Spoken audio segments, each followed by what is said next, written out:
Hey there, comic book friends. I'm Travis. It's the late comic book roundtable. How's it going, everybody? Hey. So we're supposed to have the Mark, the Baggingham boarding bad boy, with us tonight. He is having some technical difficulties. He can come on and he can pantomime, but we can't hear him. So he may pop back. Hopefully he will. And if not this week, hopefully we can figure out his technical difficulties so we can have him on later on, because we'd like to have him on to hear his thoughts. He'll help save us on the whole Marvel thing. I think he reads significantly more Marvel books than we do, and we need that representation on here.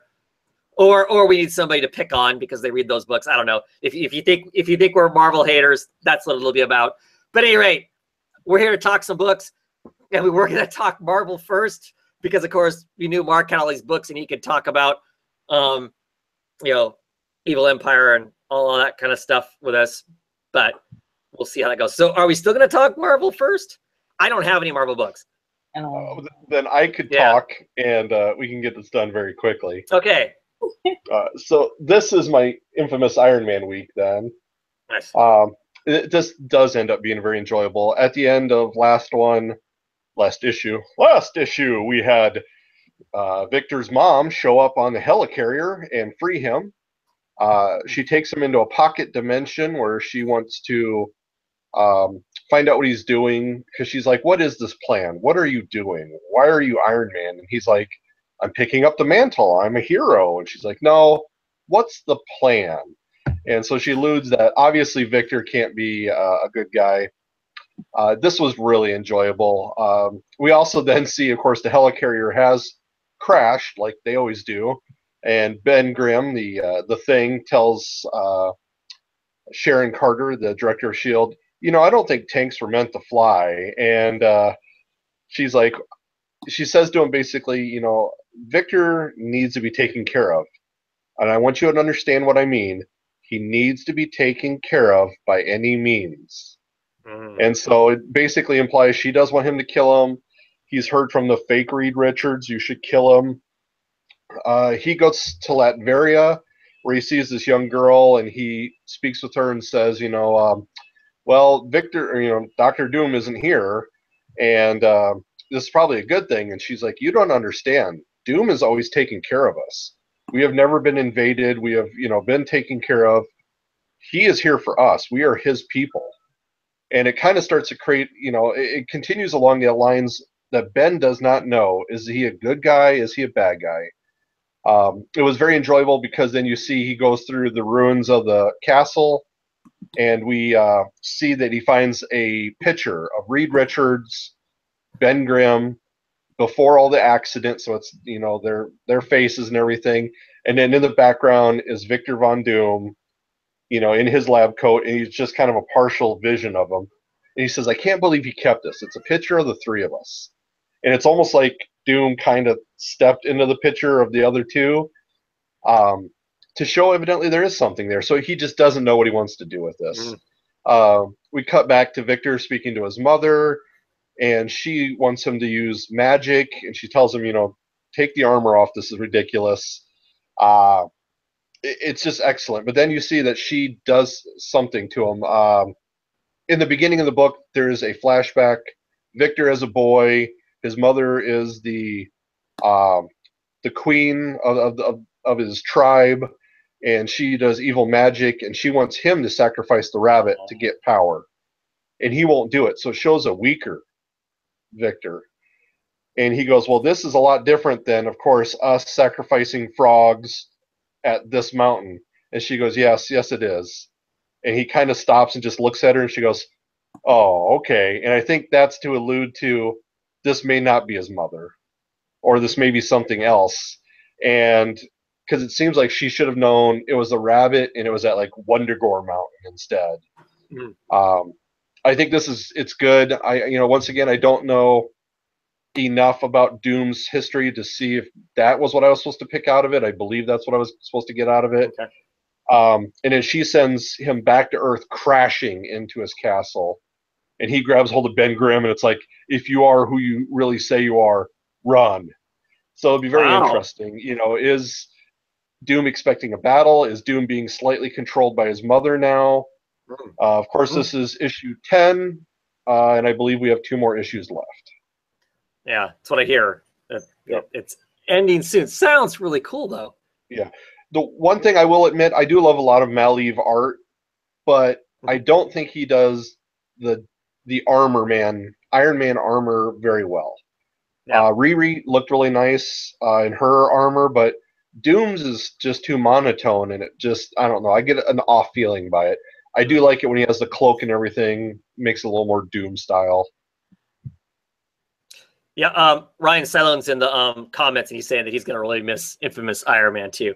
I'm kind of kicking myself that I wasn't listening to you earlier and going out. Well, I didn't think I had a shop at the time to run out and grab the copies to check it out, because I love that kind of story. I love the story where there's the would-be villain is trying to actually be the hero, or you know, is questioning how come I'm written into the role of being the villain. There's no reason I should be that or whatever. And with it being Doom, who is top level villain, who does have some complications. I mean, he does run a country that he seems to be he takes very good care of, it seems, and all that kind of stuff. So clearly can't be a total bad guy, right? But if he's a total authoritarian while he's taking care of his people, so all that stuff's all interesting, and then putting Ben in that dilemma also is intriguing also, as to this is somebody I've been butting heads with for forever, so. And it has been good because we've seen the story several times, because Doom always acts good and then he turns, or he shows the flaw of, and even in this one it is especially good because, like, early in issue 3 or 4, he goes at a robot factory to destroy all these robots, and these kids had wandered in, and he destroys all the robots and he flies away, and one of the robots is slowly crawling towards the kids, and Doom comes back and says, oh yeah, a hero would save the kids too, and he picks up the kids and destroys the last robot. But it's one of those things where he realizes it wasn't about destroying the factory, it's about saving the human life. And you can see he's like, that's not a natural thought process. So it's a great idea. Got to put all that together, And Ryan disagrees. He likes the armor. He thinks the armor works really well. So. Well, I love it all. It's just the armor. I think the armor is what throws me off sometimes. Cool. Yep. That's it for our Marvel, For Marvel. Woo, big Marvel day. Marvel news. I mean, I know this was unfortunately no one here to talk Evil Empire, so I guess I won't talk about what I had heard. I heard somebody dies at the end of it. Like a lead female character, which I don't know. Is a shame if that's the case. I mean, but I guess they can fix it all when whatever starts next. I mean, there's this whole generation thing. I'm not sure exactly what that is. As far as it's just kind of a one-off event kind of a thing, isn't it? And then we go into the legacy stuff. So I don't know. I'm a bit confused on that part of it. Also, Avengers 1000 BC, where we see, kickback characters or whatever. Yeah. Some of that looks fun, though. I mean, I'm kind of like, oh, man, prehistoric, Thor. I don't know. Some of that stuff looks cool. I mean, I don't want to be paying the $4 or $5 for it. Yeah. But it does look pretty intriguing. That's kind of like, that's the kind of stuff I'm like, oh, when that stuff hits a cheap bin somewhere, that could be some fun stuff to pick up. Or I may look, because that stuff isn't out yet for order. So when it shows up on for my order, depending on what kind of steep discount I might get, I might pick some of that stuff out, because it's just a one shot. It's a one and done kind of a romp. That might be some fun stuff. So I may check out some of that. Other Marvel-y type news? Not offhand that I can think of. I mean, I think they're concentrating and trying to get past Secret Empire and focus on the next things that they're doing. So Ryan Zell is saying it seems that like Legacy is going to make a big jump, so stuff doesn't have to make sense between the current story and post-Legacy story. Which is interesting if they do that. I mean, good for them, not worrying about it. But all the continuity junkies are going to lose their mind, aren't they? John Runyon, he'll. I mean, because literally that will be that's the equivalent of a reboot, isn't it? Yeah. I mean, a real honest to God reboot. If you just go, well, that stuff was all there, but it doesn't matter. We're doing, you know, whatever completely different. Yep. I mean, I have no problem with that. But I know that's one of the things that people love about Marvel is it's deep and ever flowing continuity and world connection. So, yeah. I mean, not this is really news or whatnot. I noticed that either I'm watching more of the channels that have the advertisements, or the advertisements are increasing for the show on Fox that has to do with the mutants. What's it called? Gifted or something like that. And I guess the reason it caught my attention, because I typically don't pay attention to the commercials, is as I was walking by as the commercial was running, and I heard, we don't even know if the X-Men are still around anymore. And I'm like, immediately whip around to like, what? What's that? You know? So, okay, so now my curiosity's piqued. That is a show, and what, it's going to be like an FX, I think. The same channel that that Legion is on. Yep. So I will probably I'll probably check that out. Whereas originally I don't think I was going to. Yeah. But when they threw the X-Men name out, I'm like, what? Huh. So now I'm curious. You know, it may be awful, but I'm curious about that. So in Marvel news, I do know that the police caught Deadpool robbing a Taco Bell. The chimichangas? Is that what he was after? The well, there was a guy who dressed up as Deadpool to rob a Taco Bell. So nice. I thought that was a really good one. That's nice. That's viral marketing there. Oh, heck yeah. So I would suspect like next week Ryan Reynolds cuts a commercial of a YouTube video around that, right? Yep, that would be awesome. I was surprised to see that the Super Skrulls or the Skrulls will be used in the Captain Marvel movie. Mm-hmm. That somehow they work out the deal. Well, yeah, that's right, because of who has it. But that makes sense because that's her origin, right? Yeah, yeah, it is.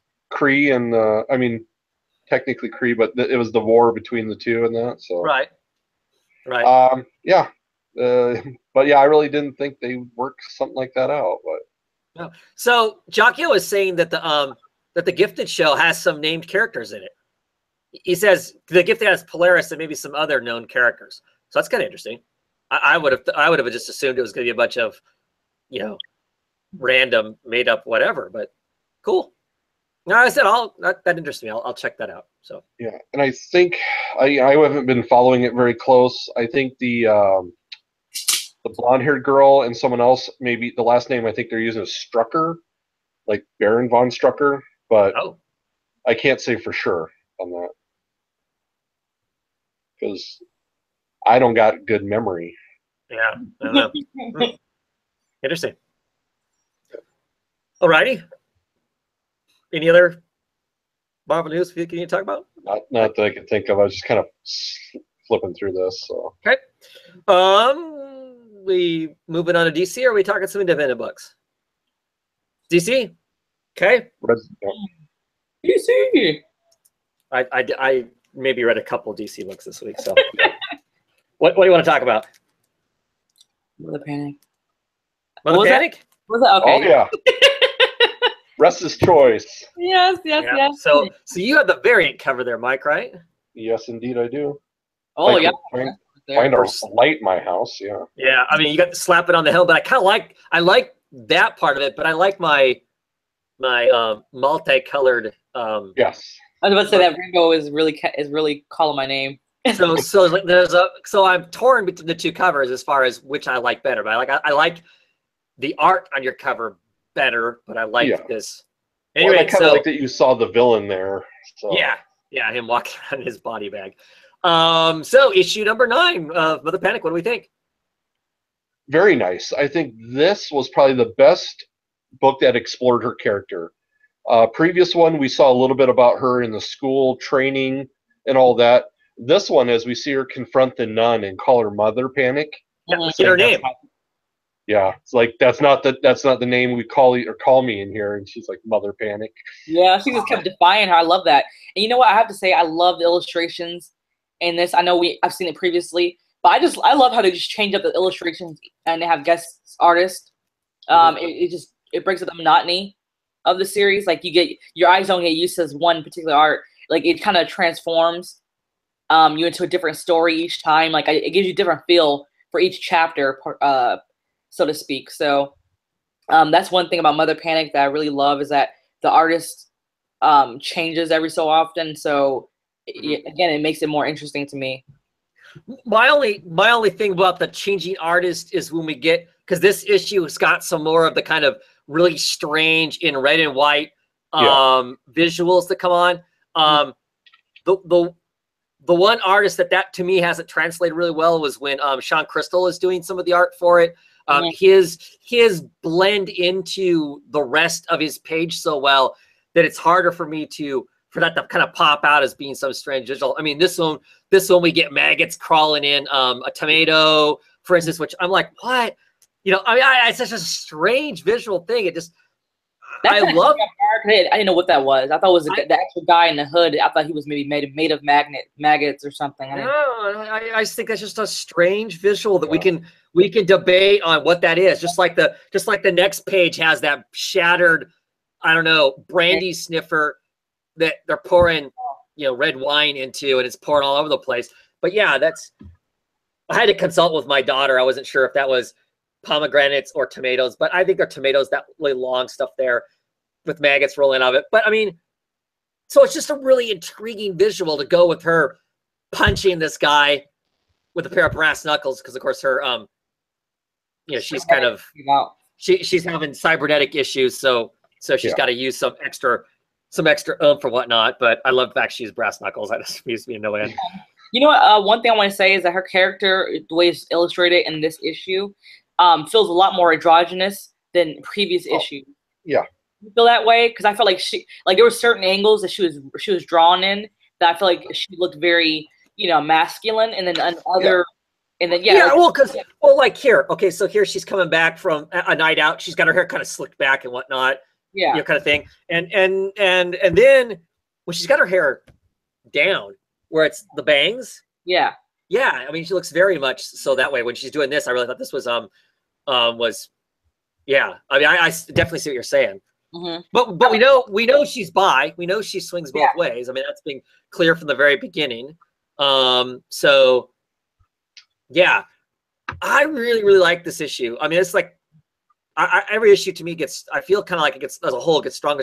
This one has so many character points in it. Like Mike was talking about, the fact we learn her name. We get to see that where, you know, she's, you know, a nun is kind of scolding her for not performing the way that she should, and she starts back talking and, you know, calls her Mother Panic, and clearly the mother, I don't know, Thompson or Jefferson or whatever the heck her name is, does not like being called that, and she's like, I don't care, and basically throttles her and, you know, pitches aside, burns the school down with the kids still inside. That's pretty horrific. She's running away, and you can see them pounding on the, that's what I was trying to figure out, if it was just nuns or if it was the kids in there too, because I felt it was the kids. Yeah, I think the kids went with it. I think she burnt all of them down. Somehow I think she feels like maybe she feels like she broke the throttle that was on her, the thrall that she was in. Yeah. And just burnt everybody else down because maybe they hadn't broke down that thrall or whatnot. So that was all.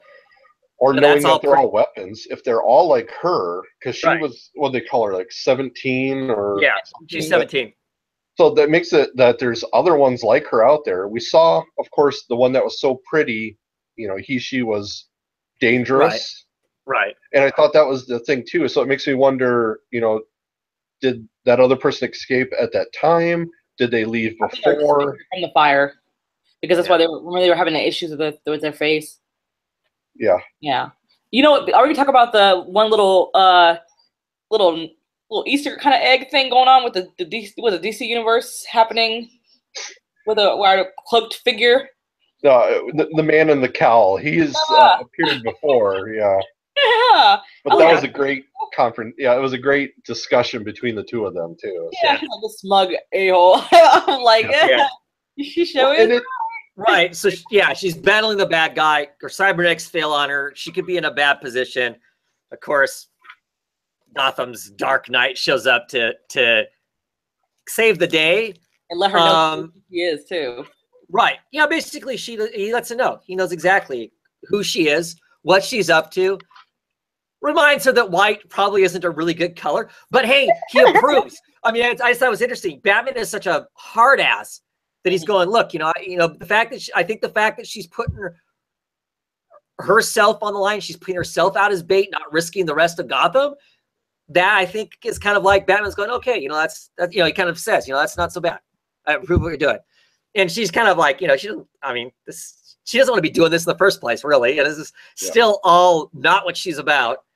And I love it when he pulls the old disappearing ninja trick on her. And she's like, gives him the finger, so bad.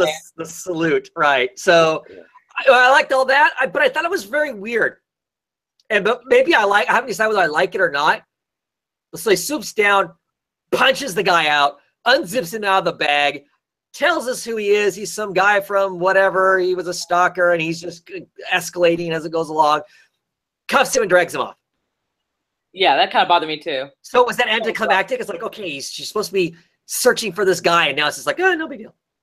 She didn't even get to kill him. That was what. Well, yeah, I don't know if that was going to happen, but we don't know. She has some anger issues. She burned down a school full. She may have. I'm glad that she let the girl know, hey, he's done. He's over. But I don't know. Yeah, and I love all the interaction between her and the doctor. The doctor's leaving because clearly the doctor has feelings for her. That's been made very clear to us as the reader. Don't know how much Violet actually understands that. Our main character. I don't know how much she understands that. So the doctor's leaving. She's like, you're going to kill yourself. I've set up a surgeon to fix you. It's on the weekend, but I'm leaving it, and I'll come back for your rehab, but I can't be here while you're doing this to yourself. And she's like, look, there's this conversation about, look, you're the only person I trust. I need you. And of course, that's almost manipulative. When you're in love with somebody, and they say that, you're like, oh, okay. So she turns around, drags her bag back, has this conversation about, look how you're going to get yourself killed and blah, blah, blah, but is Violet actually manipulating her? I think so. I feel like she is. So you don't think Violet has any attachment to her? I feel like Violet has a lot of issues with relationships and people being close to her to where she can form a healthy relationship in that way. So I think even if she finds out that the lady's in love with her, she don't know how to react to that. So you think she said that just to manipulate her to come back, not that she generally feels like she needs her? That's how I feel about it, but okay. See, I felt it was genuine that this is a weak moment for Violet going, oh my God, you're gonna leave, and you're like the one person I trust. Mm-hmm. I think to me, if anybody, Yeah, I love her, and I love her conversations with her mom. They're just great. Oh, yeah, especially because then Otis comes in, and will he be watching me with his eyes? Or with, of course, the rats. Yeah. Well, and he walks into Mom's garden because she has that garden with the giant toadstools. It's fantasy Alice in Wonderland, and he's like, rich people are crazy." It's like, I love that part when he said that. I was like, why are all rich people crazy? Weird kind of crazy. Right. So, I'm a fan. Like I said, it still continues to be my favorite Bat book. If it's in Gotham and it's called a Bat book, this is my favorite Bat book. I just enjoy the heck out of it. Yeah, when you were talking about the villain, I think I was a little let down that he wasn't more than just some weird stalker because of the theatrics of it. I mean, the look of it and everything. I kind of want her also to have a rogues gallery like many other hero has. Mm-hmm. And it seemed like this was just, it was very easy. And I think Batman, of course, was somewhat condescending by saying, here's all the pieces, like building her to be a detective, and I'm sure that's what he'd like for her to do, build these skills if you're going to fight. Though it is difficult because when we read him in Detective, he doesn't want a lot of these people to be out there risking their lives without his approval. Yeah. Which is just slightly different. I mean, this is a different take on him because this is a different writer, so... Yeah. I mean, like I said, that's the one part that seems strange. That was a little bit odd to me, but like I said, I still really enjoy the book. I think it's and I do like that we have a symbol, like you said, when she sent the letter to the young girl. Now we have a symbol for the mother panic. Her mask, her helmet thing. Yeah.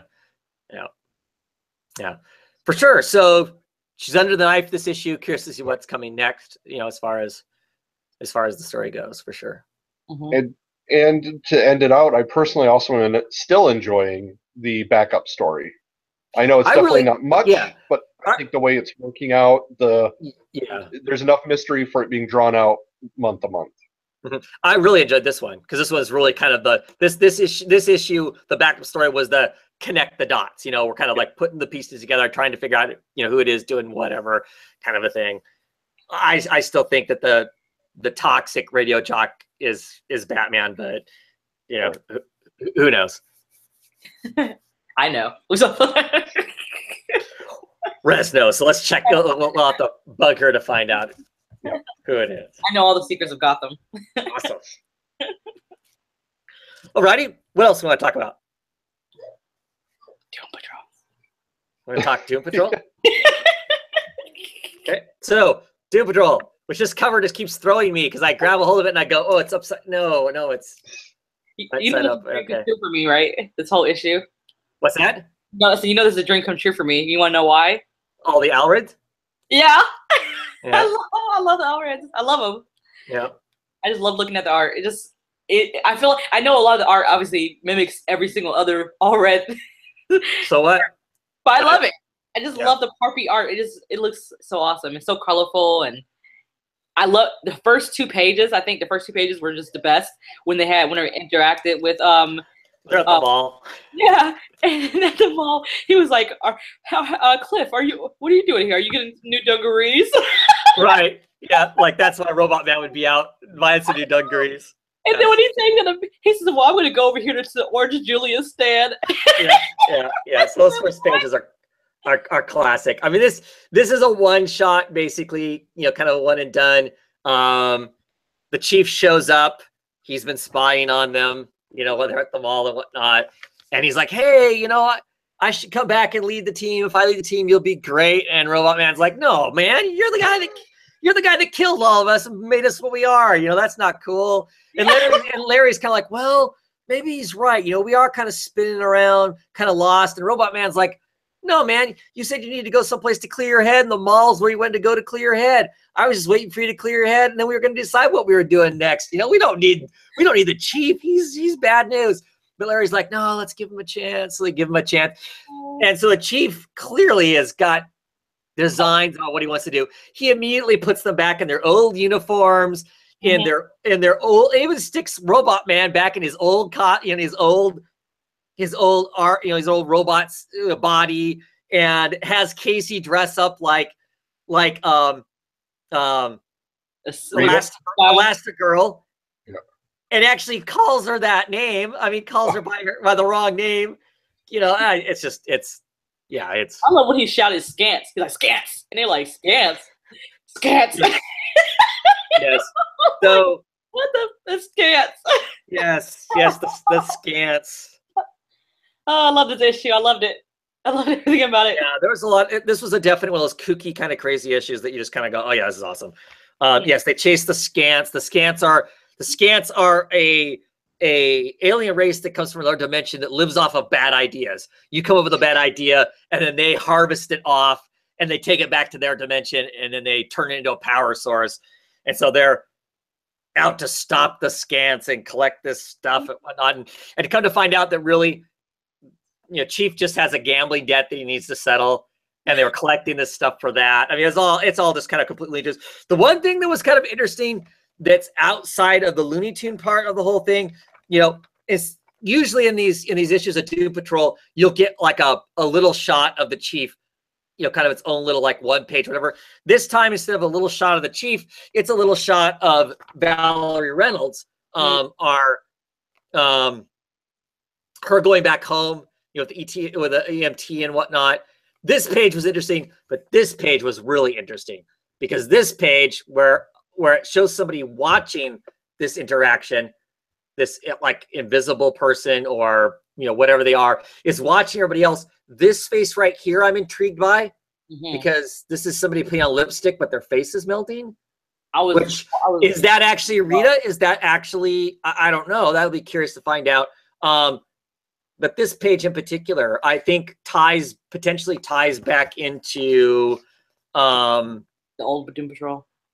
The old Doom Patrol, and also potentially ties back into that in the first arc, in the first issue, where we had that whole crazy stuff going on with the person that got hit with the Danny brick and was dead and all of that, because that person's wearing a cape. Whereas this person's wearing a long red cape, which that long red cape in that first issue. So I know that Way will do that. He'll tie stuff, weird little things together, for the bigger kind of picture and whatnot. So, and hey, look, it's the new Beep. It's a whole lot, and it's a whole lot of it. It's a new, I don't know, breakfast. They don't even know what it is. They're stocking it on the shelves of Blake's supermarket. They don't even know what it is. Can we talk about what happened to Danny and then also Lotion? Sure. Yeah. So Danny is like he's still the ambulance, but he's like a hippie mobile now, right? So there's the Danny ambulance. Nothing to see here. Yeah. I love it. Parked outside the apartment so they can just hop into Dannyland whenever they want to. Yeah. And Lotion, Casey's cat, of course, is missing. She's putting up, posters saying, "Have you seen my cat?" And at the end of it, her cat walks by on two legs. Yeah, raggedy taggedy. Like he's been through it. He's been through it. Yeah. There's the cat now. So loved it. Yeah, it was totally nuts and lots of fun. Yeah, lots and lots of fun. So I got a good laugh out of it. Perfect kind of issue for a guest artist. Mike Howard guest star on this one works out perfect for that kind of thing because it just kind of bonkers. So yeah. I don't know how much more delay there is. I'm hoping that we're going to get more issues more consistently now for a while. We'll see as far as that goes, because there was quite a delay. I mean, there was a 2 or 3 month delay between issues of this. So I mean, because it came out before Mother Panic. This is on number 7, and what Mother Panic is on 9. So yeah, it's a 2 or 3 month break that they did there. So. I was surprised that it came back this month. I thought it was going to be next month. That maybe, I don't know why. I was like, whoa, it's out this week? Yeah, right. So no complaints though. I know. Dig me some Doom Patrol. Alrighty, what else do you want to talk about, Mike? Who knows what lurks in the hearts of evil men? Yes. The shadow knows. Yes. I did enjoy this. I mean, of course, as you can see, all the villains right here on the cover, starting with the Joker's soliloquy on what's going on, and then realizing as he laughs, I could imagine it turning into that Vincent Price laugh from Thriller, the And he's like, yeah, that's not my laugh. I love that. I love that they're all talking because they're all laughing. They're all laughing about the fact that Batman is screwed. They got him hung up. All these great villains are here. I mean, some of the villains are obscure. I mean, some of them are like the original Mockingbird is in here and stuff, which is just nuts. That to have that character in here. I mean, she's such a horrible character from the 80s. Her costume design is tragic. Everything about that character is just beyond bad. And that's when I was reading Batman and Detective a whole bunch as a kid. Oh, just bad. And he starts laughing, because they've got him, they're all the villains, they're all laughing because, Batman's screwed. And then this other laugh starts. And then it's like, at the very end, it's like, Joker's like, oh, that's not me. Like the sudden realization that it's not him laughing because they're all laughing. And he's suddenly, well, that's not me laughing. And of course, then you get that awesome 2-page spread of the Shadow, busting in to take care of things and whatnot. Yeah, that whole beginning, that part was just perfect. I love the whole the laughing part. The betrayal of Joker through this whole thing has been perfect. Yeah. The discussion on we will not kill my villains was very good. Of course, the very quick, take on that. Even rescuing Joker's life, but watching him sustain the neck wound. It was good to see that. I mean, it was, I really, of course, the Rossimo art what grabbed me, but I love how the story is going in Flynn. Yeah, there's some awesome, like I said, there's some awesome splash pages. If you're into the Batman's Rogue Gallery and all, there's just some really nutty, some really crazy, fights. Yeah, him grabbing the Mad Hatter was awesome there. Yeah.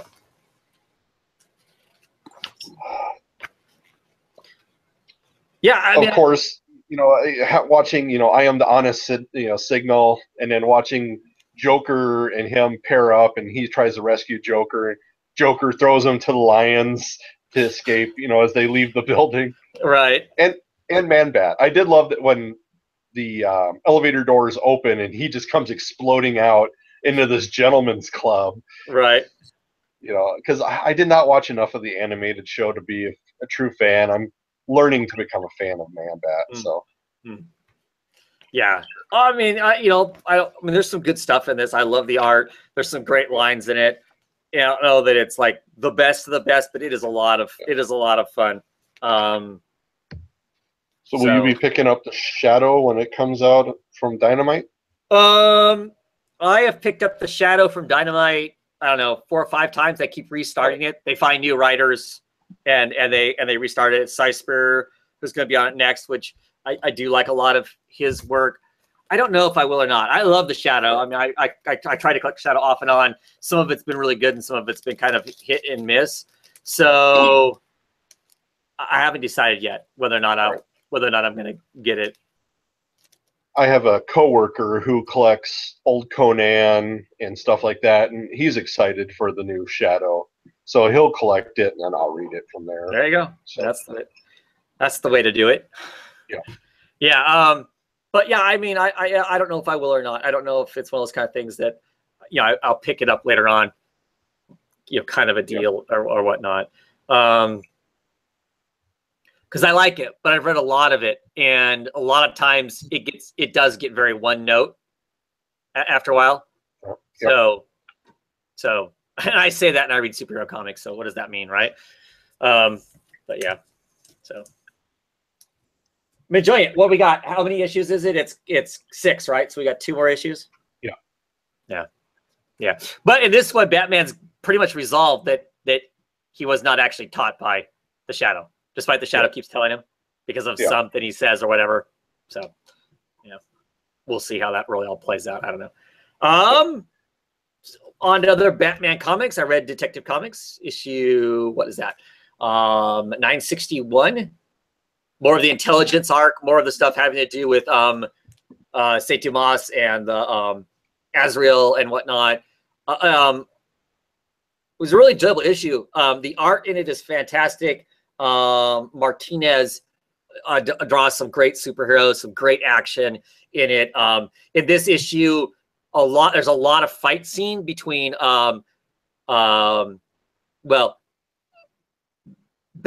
All of his costumes have been taken over. The AIs that are in his suits have all been taken over by the AI that's running the current full computer. Azrael has taken control of all those, which is bad news. So he's pretty much Lucius is pretty much just not Lucius. Luke, right? Is he a Luke Fox? Yeah, Luke. Yeah. He's just running like crazy to get away from the stuff, basically. And so it's Batwoman and Orphan are trying to fight Azrael or John Paul, who has been taken over. He's like in his subconscious trying to fight the computer, saying, no, you don't have to be this way. But the computer's got complete control of his body. And so it's a fight between the 3 of them, which, it's superheroes fighting each other. But it was a great fight. It's pretty exciting. It's drawn really well. I mean, it's really visceral. I mean, it is not no fancy kind of stuff. It is, them smashing elbows into each other. At one point, Orphan's got a helmet that she is just smashing on top of his head to try and knock him out and whatnot. To get him down. They do finally put him under, but they realize they have to bring him back up. As I was talking to you, Mike, off camera, Rookie is in this. The robot suit from the Robo Batman Snyder Capullo run there. Luke took the robot. He's been working on it because he wants to have an upgrade for a super suit in case Batman ever is in a position where he needs a super suit. It looks like that's what they're going to use. They're going to use because what Luke has figured out is to really make Azrael safe, they need to reprogram the AI, but they don't know how to do that. So they need to usurp the religion, because it really the AI is running on a script. They need to change that religion to something else. And what do you change it to, right? I mean, you have no idea until they realize that they have an AI that has been scripted with, they don't really say it's a religion, but really a religion of one man. And of course, that one man is Batman. So if they can download that ideal and mindset into the suit, if it is what integrates with and helps Jean-Paul make decisions, he'll make better decisions than let's burn the world down because it's full of sinners. So, you know, it's an interesting idea. We'll see how it all plays out and whatnot. But like I said, I really enjoyed it. There's some good lines in this issue and whatnot. Like I said, I'm not always into the fight scenes, but the fight through this was really good. It had some really great stuff in it. So some pretty exciting stuff going on. So I'm enjoying it. I continue to enjoy it. It's fun. And we get a little more interaction between Zatanna and Bruce at the beginning of this, back in the past, that helps inform their future as to why it is that Batman shouldn't get a hold of this orb that gives him the answers to everything, because it just kind of screws everything up if you can kind of screw with reality that way. So whether or not he's been talked out of it, I don't know yet, but they're on to other things now. So. And do you need to read the other 960 to get a good sense of where you're at, or is this a good jumping on point? You probably need to read at least 700 or so to really understand Detective Comics. No. I mean, I would suggest that you would at least want to get on at the beginning of the intelligence arc if you were interested in this story that's going on now. You'd want to back up a couple issues.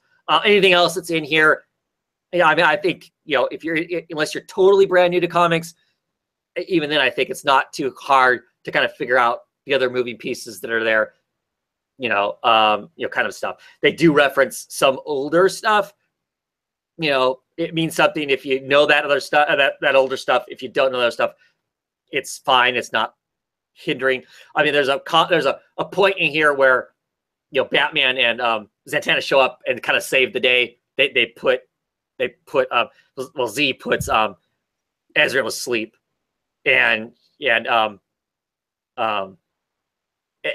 she says, I'm sorry we couldn't get here sooner. We were out of service. And that woman is staggering around because she's gotten the hell beat out of her. I mean, she was basically the punching bag for the whole fight. And she's like, if that isn't a euphemism, I'm gonna be really upset. And she's talking something about vampires and whatnot, about how she dated vampire before. I mean, and she did. Way back. Yeah. The first, the Batman and a Batwoman run a while ago, which is meaningless if you haven't read that, you don't know the wink and a nod to that old run, but but it still works in here, kind of a thing. So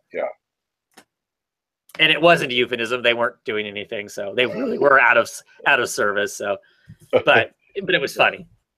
It was funny. So let's see it. Another I'm going to go on Batman all at once here. All-Star Batman, more of the first Ally arc. I have been enjoying this as a whole. Didn't enjoy this issue as much. I feel like Albuquerque and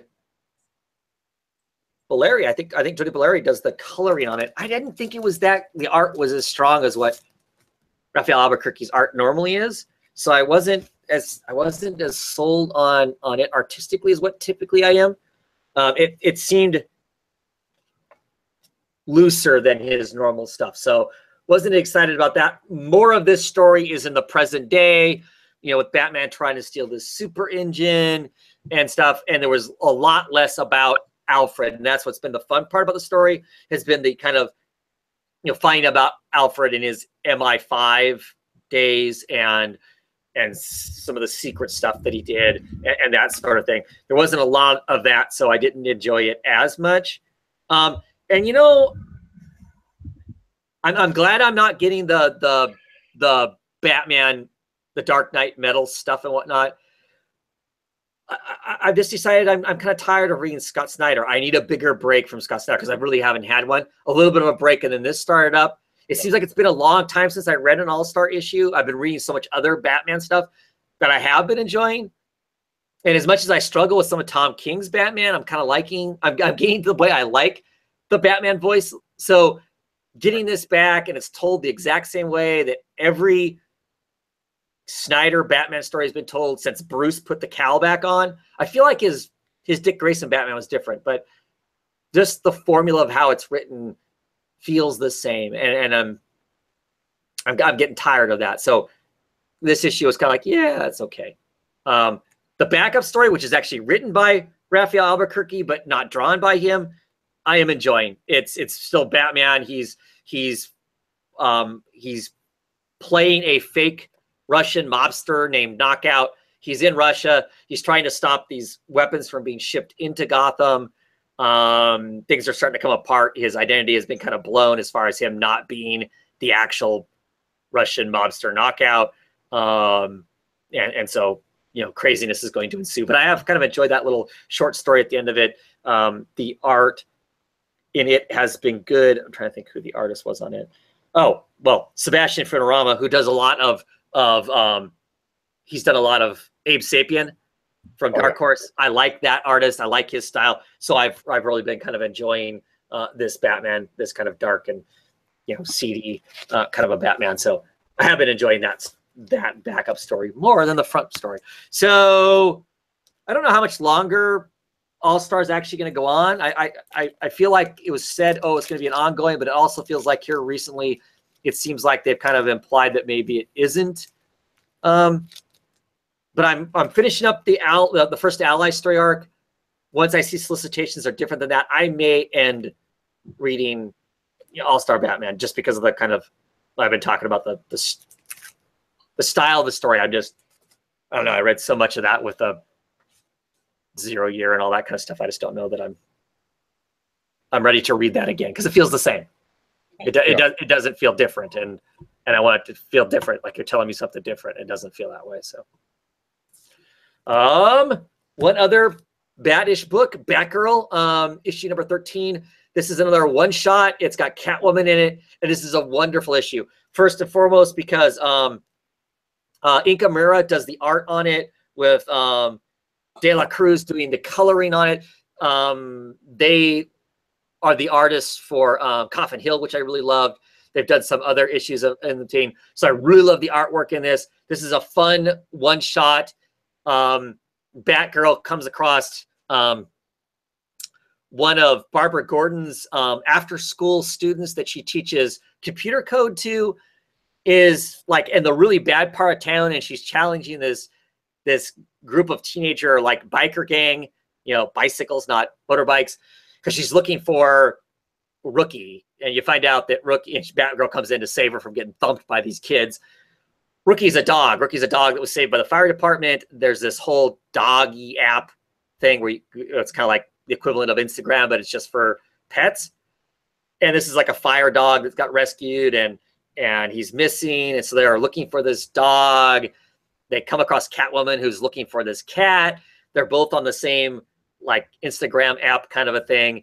And you find out that they were both did a commercial together for, you know, some like, I don't know, some pet products. And that's like the link. And we find out that they've been kidnapped by, I can't remember the character's name. It's somebody who was in the Burnside Batgirl stuff. And the two of them basically, you know, fight her. It's cute. It's fun. It's a single issue. If you like adorable animals, you know, dogs and cats and whatnot, and some fun banter. It's just it was a really fun issue for all that. I mean, it's got some great characters in it. So, you know, the woman is like Tigra is her name, and her henchmen are all dressed as cats, so they're the kittens, you know, get them kittens and whatnot. And they're all getting overwhelmed. Great art, and like I said, really dynamic stuff. Batgirl and Catwoman are getting overwhelmed by them. And the little girl, who's not dumb, she's hiding underneath the cage, and she's like, "Oh no, they're going to get overwhelmed. What am I going to do?" And she's looking around underneath. She's hiding under a cage, and she sees this. Oh, that looks like a. And she throws this football out into the crowd, and she yells, "Grenade!" And like, it's like, you know, Batgirl's like, "Holy heck, where did that kid get a, you know, thinking where did this kid throwing a grenade from?" kind of a thing. Of course, all the bad guys all jump out of the way, and then they win the day. The villain gets overrun by the dogs, as all the dogs that are all over the place come charging in to get the chew toy, right, and swarm. Swarm our villain, and she's beat by the animals. But I mean, there's all these cute, like I said, there's cute puppy dogs and whatnot and stuff. So it's fine. It's good. Next issue, we actually start a new story arc, but it was fun to have this one and done issue by, like I said, by a really, really great artist. I just really like her style and stuff. So yeah, good stuff. Any other DC books? I'm tapped out. Just me, huh? So I will briefly complain. Commandy Challenge, awesome cover. Bill Sekowitz cover. So of course the cover is just really good. Unfortunately, it's Dan Jurgens' art inside, so it's nothing like this at all. Written by Marguerite Bennett. None of these people are people I mind, but this story continues to be hampered by the challenge of it. Basically, the creators are stuck getting them out of whatever mess the last creative team put them in. There's an attempt in this issue to kind of add some story in the fact some of the characters that are in this are claimed to have met Commandy's parents and where his mom might be. So he has at least a direction in this issue that he might be going. So at the end of it, he is taking off towards that direction. Then, of course, horrible stuff happens to him at the end of it. So he's left on a cliffhanger. Oh, this is issue 7 of 12. So I've still got 5 more issues of this. Why am I still buying it? I don't know. And does it literally end with him hanging off a cliff? Because it seemed to be what happens on a lot of them. I think he's hanging off a hang glider. I think. But let me double check just to make sure because I can't remember. Because I would say what the atom bomb and opening up his chest. Here he is, literally falling with a hang glider because he's being attacked by a ice parasite.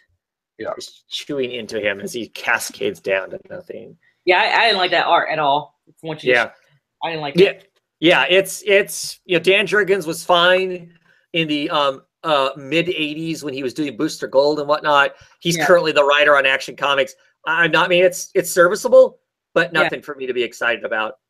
Commandy gets his first kiss. He gets his first kiss from May here. So I don't know if that does anything for you or not. But John on Demand would say time of the poodle. Shout out. Yep. It's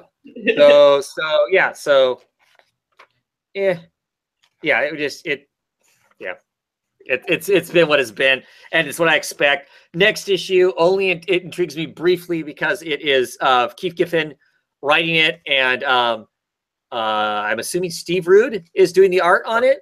So I'm curious about that. I'm only curious about that from the sense that Griffin actually worked on the original run of Commandy.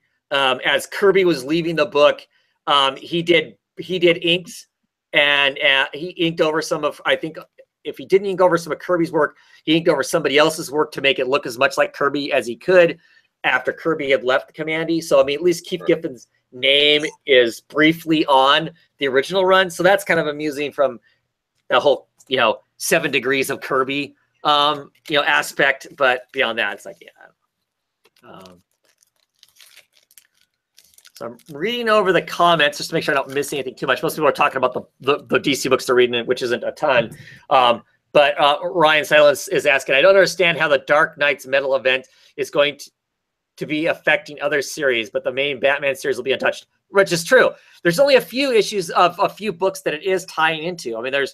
There's references in some of the books, but like Arrow, Green Arrow, Nightwing, and Suicide Squad, it actually runs through those, which I don't know why, but at any rate. So I do appreciate the fact that it's an event that doesn't, for most of the books, doesn't seem to be sinking their titles. It's not throwing them off of their storylines to go do something else. So, whatever. I'll also briefly talk Wonder Woman.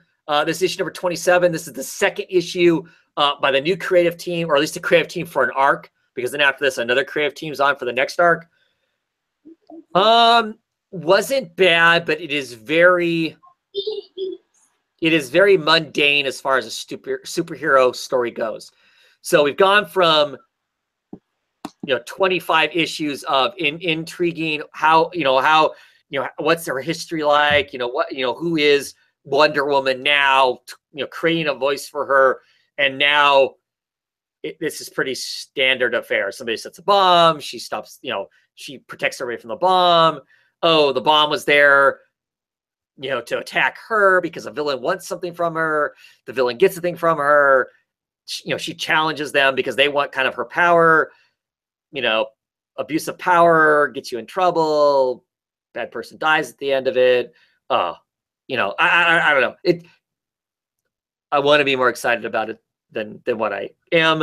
I'm going to keep getting it for a while. See if I can get over the oh man, the stuff I was really liking is gone, and see what I think. I want to support a Wonder Woman title, so we'll see where it goes from now. But nothing to get me really excited in the issue. So I don't know. That's basically it for my DC books. All right. I'm not really aware of any DC news kind of stuff. In the Justice League, the reshoots, they do have to CGI in a beard on all of Superman's new parts. So yeah, I wish. Wouldn't that be just as easy to do? Well, I would think so. Or just let him have the damn mustache. Yeah. So yes, they're having to CG out his mustache. Whatever. I think it's funny. It's made some great memes on the internet from that. It's been pretty awesome. Like, how close is he, looking at Freddie Mercury and whatnot has been pretty funny. But, yes. So that's amusing and whatnot. I think people are taking the retakes. They're kind of blowing it out of proportion. Yeah.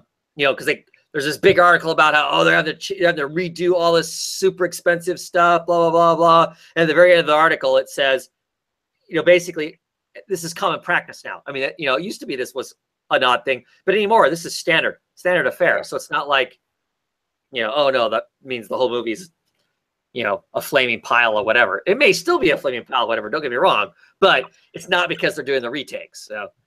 Mm-hmm. Well, yeah, and if it was such a major deal or multi-million dollars, you'd think they'd make him shave it off. It was. But they can't because they're going to make him CGI in that. For our Mission Impossible or whatever it is that he's doing? I figure, money is money. It's got to be somewhere, right? So. Well, I guess it depends on who you're having to pay. I mean, he probably signed to something with the new movie that says he can't lose it. So. Yeah. Mm-hmm. Funny stuff. Yes. Once again, contract stuff that we don't know. Right. I'm all for bearded Superman. There you go. Right on for me. So. Me too. Bearded Superman. I mean, I have to admit the mustache that he has. If the mustache I've seen is his actual mustache and it hasn't been somebody doctored it, I don't know. But so throw it out, put a little curl in it, then it'd be okay. Yeah. So, man bun and a beard. That would be great. There you are. They give hipster Superman. Right on. Alrighty. Any other DC news? I can't think of anything. No, not right offhand. Okay. Cool. So we'll roll on to some indie books. Sure. What do we want to talk indie-wise? I'll start out because I got to preach this book to everybody. Shirtless Bear Fighter. I almost read that today. I totally wasn't ready. Oh, you so should have. Should have. I feel like I should have read number 1 first. Yeah, it definitely. I mean, I thought about it too because I was like, the plot line is so deep in it that you wouldn't be able to get it by just reading issue 2. Is that what you're trying to say? Yeah, there is a lot of. It is pretty deep and intriguing, because I wondered. Yeah. I was wondering how deep is this going to get? How wonderful. There is a decent storyline to it, but it is the silliness. I mean, everything that I loved about the superhero team that reclaimed everybody's lost property and everything like that. The Paybacks. Thank you. Yes. Mm-hmm. As much as I love that, of all the silliness, it's in here too. Of course, the shirtless bear fighter, was saving the town, and at the end, they basically dropped a building on him. So when you see this one start, bears are coming out again, and he comes busting through. They think they have to drop bombs on him. He, of course, grabs these little junior A-bombs that they dropped, and then, they were able to stick them down the bear's mouth and then kick the bears across the town. And bear kick, that's the best part. Yeah, instead of a bear punch, this time he hits them, and it's the bear kick, and that sends them flying. he realizes he's got to go from town to town fighting bears. So I mean, he goes and he fights, brown bears and grizzlies, little tiny, almost teddy bears. He goes to Chicago, fights the Chicago Bears. Oh, nice. He goes to San Francisco, and you see these men in just Speedos that are big and hairy, so he fights their bears. Bears. Nice. So I was really upset that John on Demand wasn't on here, because I know he cheers on the Bears. Right. So this was a really great issue where they continue along. They're being controlled by a bacon. And he's like, well, there's only one place where you can get the bacon. And of course, it is the hillbilly warlock of Louisiana, who we see nicely here on my cover. Of course. Who uses magic, and yeah, he enchants the bacon. And so he pulls out one of the magic pieces of bacon, and nobody can resist it, not even the shirtless bear fighter. So he bites into it, and it gives him, it's supposed to help you see things. But of course, it also puts him under the hillbilly's control. So you'll have to put your adult warning on here, Travis, because once he gets the power of that, he decides he wants him to butter my teats, is what he says. Oh, wow. Okay. He's a man. They're teats. Everybody's got teats. Let's just act like it's natural, people, all right? Sure. But generally not that many. After about three, it gets weird. That's all I'm saying. Yeah. As I just said, was like the standard is 3. Usually.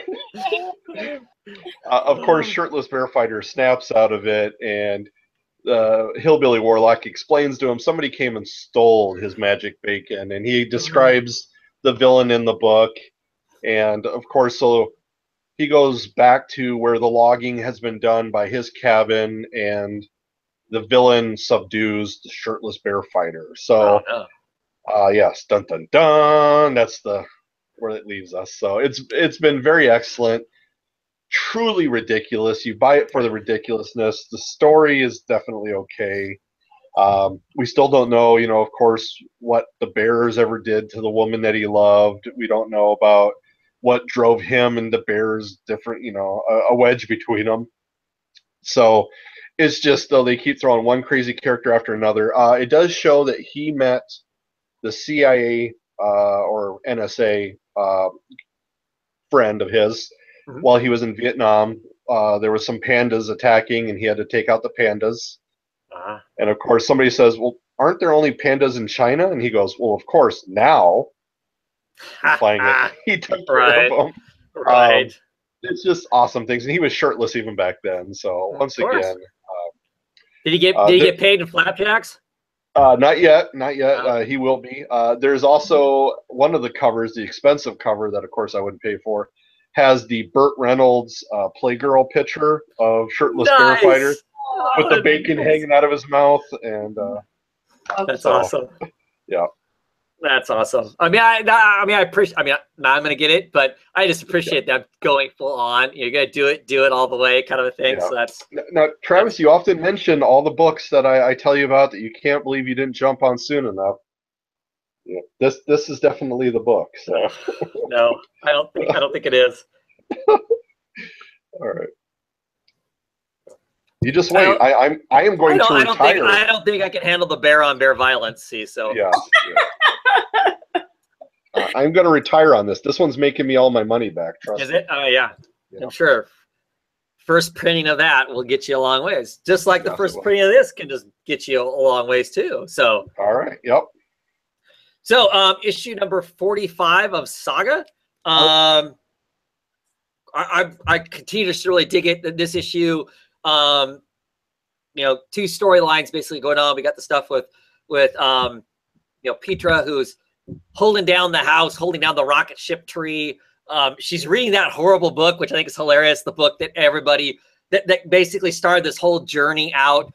The book of that this guy wrote, this horrible romance novel that kind of describes two different species of monster, concrete monster guy and a woman, falling in love and blah, blah, blah. And that's kind of the model for how our characters ended up, our main characters end up falling in love and all that kind of stuff and whatnot. So I think it's funny that she's reading it now. She deals with the cowboy anti-abortionists in this. They show up. They're going to rob her, and they don't like Moonies, and all that kind of stuff is going on. And she's kind of lying to them, saying that she was here and she's pregnant, so you can't hurt her. The tracks they saw walking away were her rich boyfriend. Go beat him up. That's great and all. So that part's going on. While on the train, did you get around to reading this issue, Rez? Yes, I sure did. So on the train, last issue we got surprised this whole, oh my gosh, this whole I'm your son thing. We're thinking, oh my God, suddenly Hazel got turned into a boy or something. Mm-hmm. We find out that's not the case, that she's actually, the son is a projection of what Alana would ideally want her son to be like, the now deceased son that's in her belly. Well, this is another spell that she just somehow is able to cast, kind of a thing.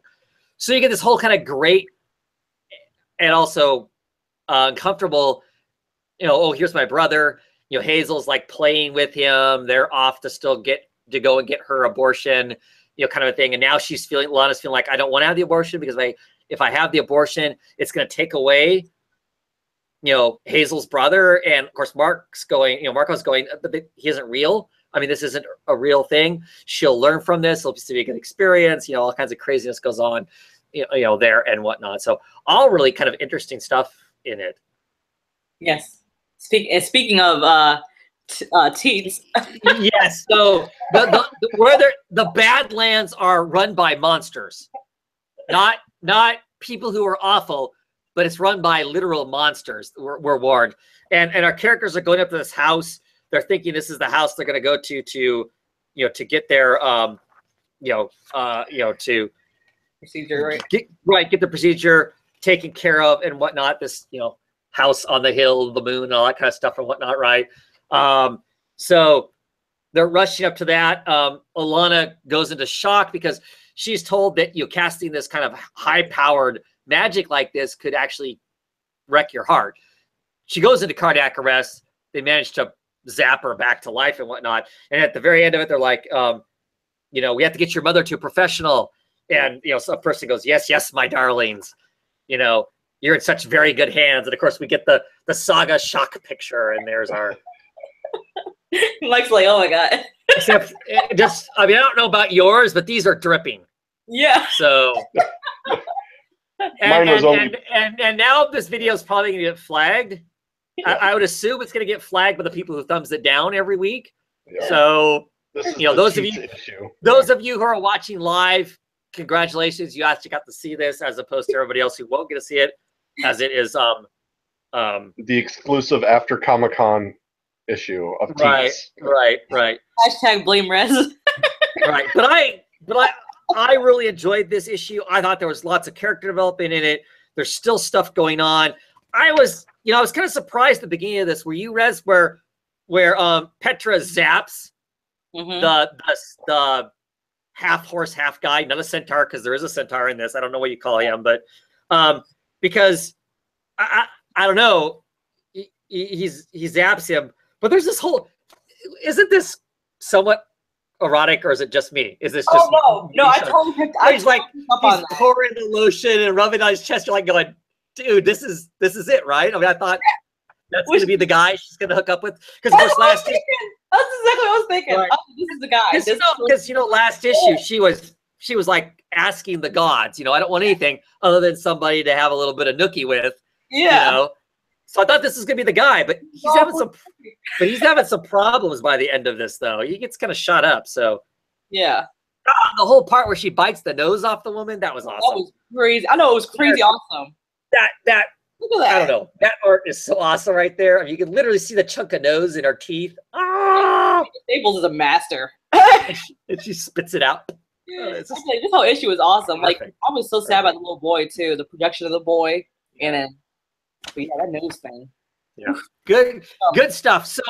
So I need to go on to the comic book look, and now that I've actually read it and give Tom, right? It's Tom. Yep, Tom. Yep. A hard time because I read the description and it describes it as being a filler issue, and so I need to have a conversation about what's a filler issue and what isn't, because to me, if this is a filler issue, just about every issue of Saga is a filler issue. Then so.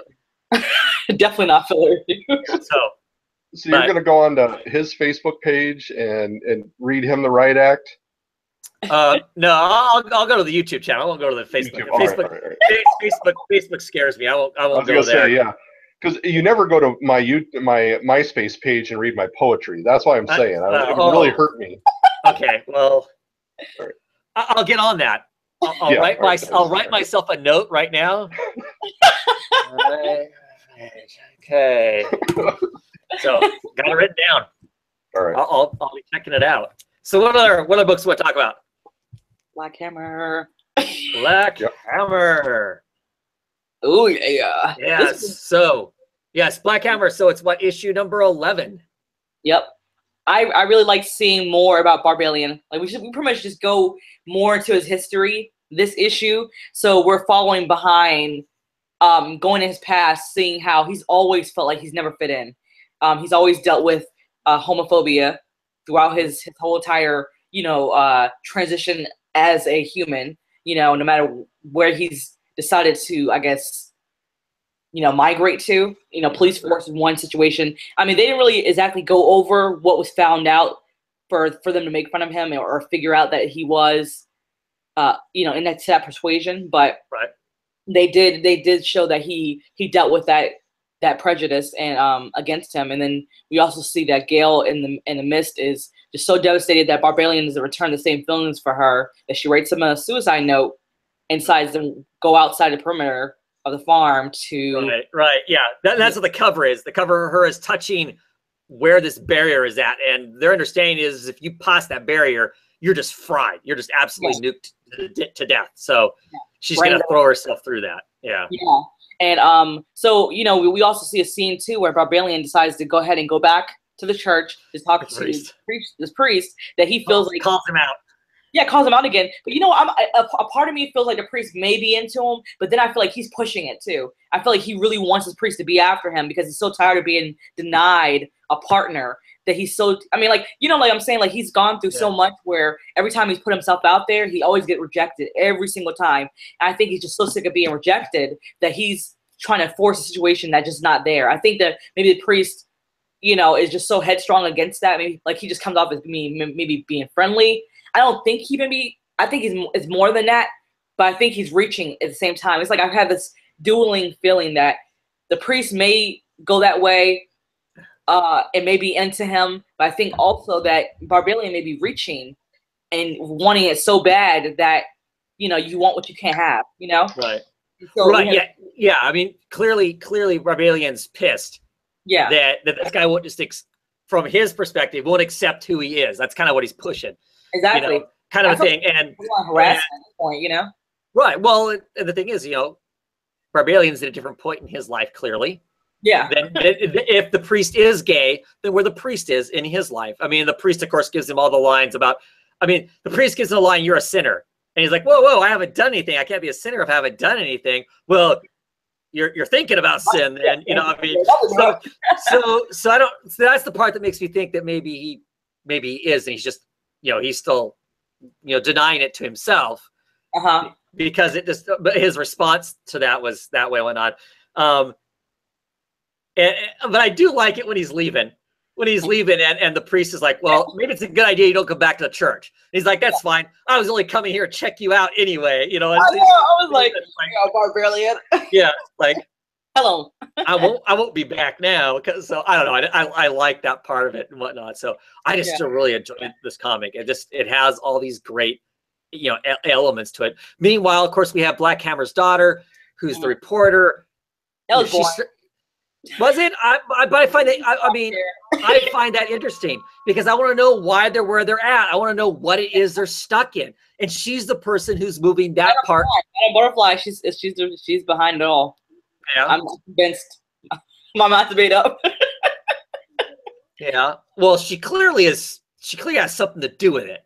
You know, I don't know if she's totally behind it, but she has something to do with it. That's been kind of hinted at. But I mean, for me, I like that. I mean, I like the other parts of the story. All the characterization is awesome. That's really why I read most of the stories I read and whatnot. But I'm interested in the plot of it too. Why are they stuck where they're at? How can they get out? You know, what is it? Who's doing it? And right now, the journalist is the person who's giving us that part. So I find that part curious. I love the fact that they literally use the same pictures twice. She's like outside the library and she's, you know, doing stuff. There's a man and a woman walk by and the woman's looking at an ice cream cone. Then she's like on the other side of the town at a completely different time. And the exact same panel is used of a woman licking the ice cream cone, and, you know, walking with her husband kind of a thing. Because she keeps talking about the fact that everything's fake. It's just it's like the idea of what a town would be like. If you actually open up the library books, they're all blank and there's literally nothing inside them because somebody hasn't taken the time to add that level of detail to it. So I find that stuff interesting. So I did like that part. I mean, I'm not saying it was like, oh my gosh, Penis could be. And of course, we also have the fact that Abraham has this problem because the sheriff disappeared, right? The sheriff got killed like last issue or the issue before that. Of course, everybody knows Abraham has a beef with the sheriff. So the underdeputies have shown up at the farm going, Abraham, we want to have a conversation with you about the missing sheriff. So, because of course, Abraham is sleeping with ex-wife, right? His ex-wife. They are divorced. Well, technically, still his wife, I think. Like, they're not quite divorced because remember he was arguing with her over that fact. Yeah. So there's all that. So I mean, there's clearly a whole lot more craziness that's going to happen in the book. But it's awesome. He didn't even get to mourn over Talkie-Walkie yet. Yeah, right. Yeah, they haven't really dealt with that yet. So next issue is got a guest artist on it. Ooh. I believe it is a shoot, who was it? Because it's gonna be another it's gonna explore Black Hammer's daughter back in time, back when she first started discovering out that her dad, who her dad was. And the art is by the guy who David Rubin, the guy who did David Rubin. Yeah. I like Ether. I like that book. So there's the cover for the next issue, which I'm assuming is his artwork too. So oh yeah, you're right. Yeah, that was one of the covers I was gonna. Yep. So good stuff. Yeah. I like this issue a lot. Yeah. I mean, I like last few issues better. Because it was like way more. It was like, whoa, what did that just happen? Like, I can't believe I didn't get that. Even when Gail was just about to like go on and, you know, suicide herself, I was like, you know, like it was emotional, but I didn't feel the same impact I have when we had some of our characters just get straight up murdered. Yeah, right. Well, I wasn't sure that she. I mean, I think that Gail's an interesting character, and I wasn't sure. I wasn't sure if she wasn't going to throw herself through it. And that'd be yet another dead person, you know? Because we started whacking off characters. So yeah, I mean, I mean, she's an interesting character for sure, but I feel like this whole theme with her and her still, you know, being in love with Barbalian is kind of like it's like going on for a little bit. I think this should be the last issue to really explore that. And we should kind of move on to maybe him admitting that he's not into her. Like, he did tell her, like, hey, we're friends. I still feel like she thinks that there's some romantic interest. She still doesn't understand that there's not. No, I think she knows. I mean, that's why she's going to throw herself through the thing, because she clearly knows that he is not. Well, she knew he was into her, but she didn't know that he was not into women either. Yeah. You know? Yeah.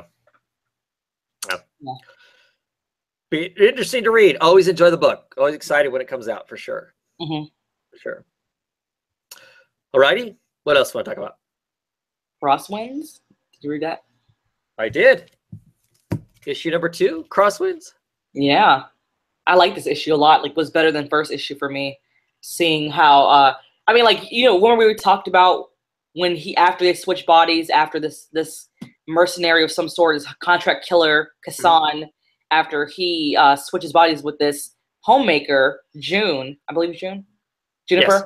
Yes. Juniper. Juniper Blue, Juniper Blue, after they switch bodies, as you know, as seemingly, now the first thing we encounter is, you know, right directly after her kind of, you know, transforming into him now, but within his body and him within her body, still at the store, you know, the grocer is offering her help, and she's like, get away from you, little shit, or, you know, like, call him names, and but he gets a phone call, she gets a phone call, and it's the guy who switched them telling them both that, hey, you better act like each other. If you don't, it's going to be consequences to pay, you know, or you're going to be stuck in his body in a prison, you know. And so they go along with the whole, she goes along with the June Cleaver act for that one evening, impresses the boss, does it flawlessly. I mean, awesome. Right.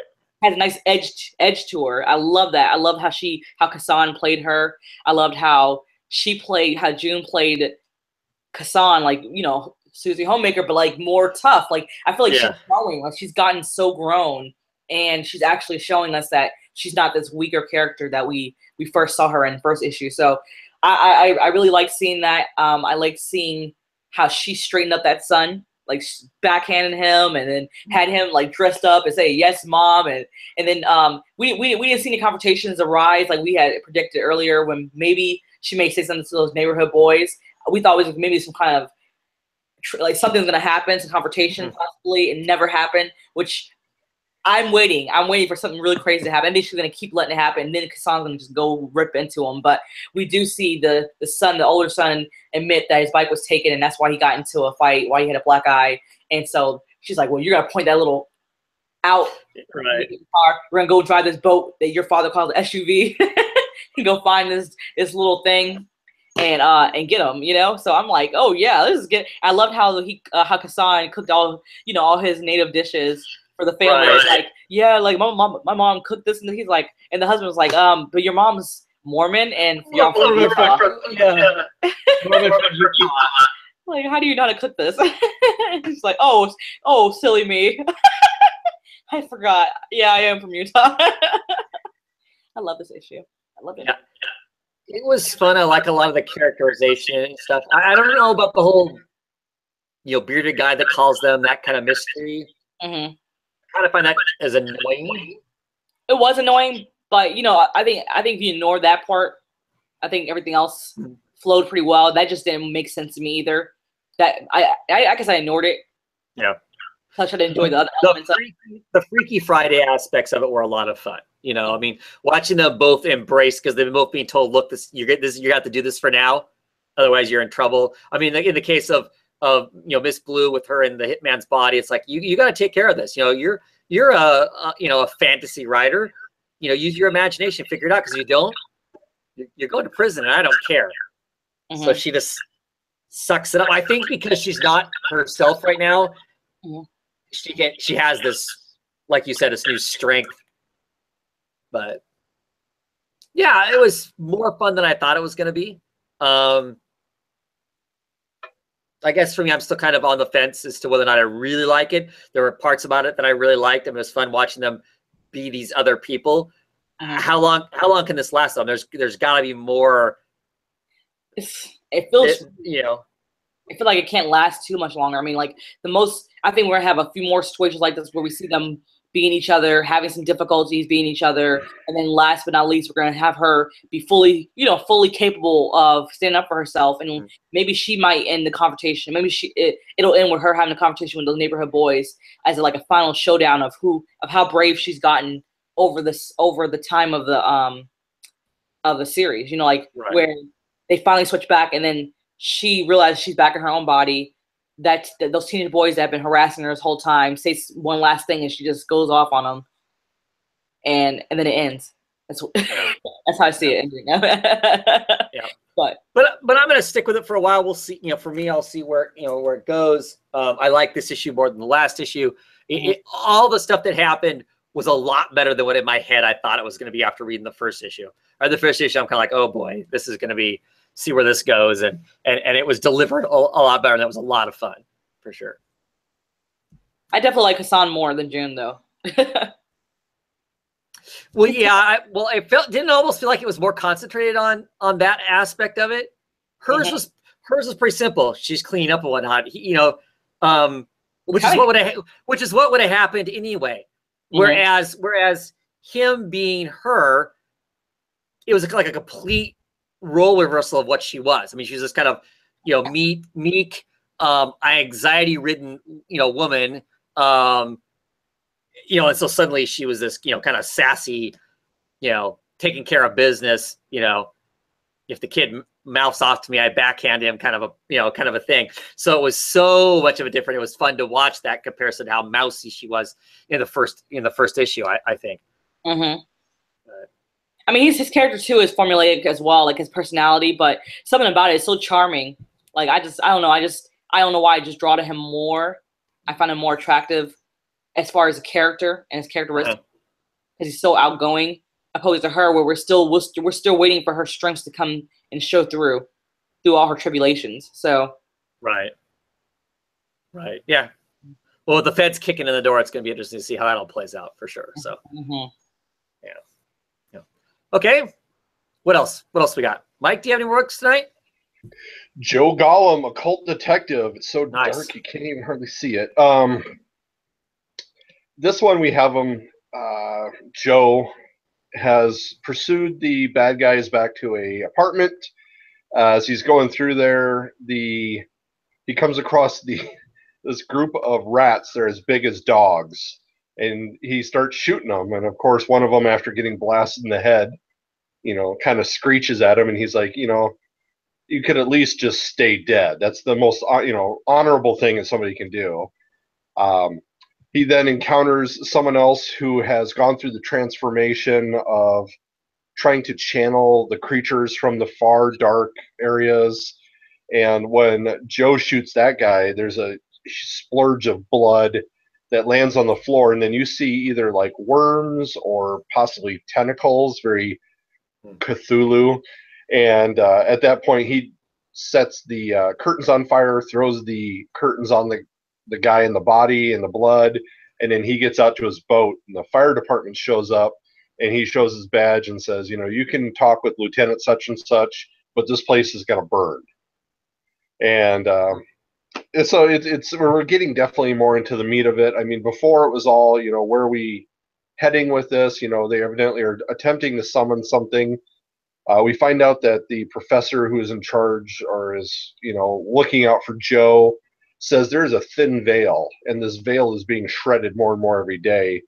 Joe is finally seeing this. He's always believed the professor, and now he sees it.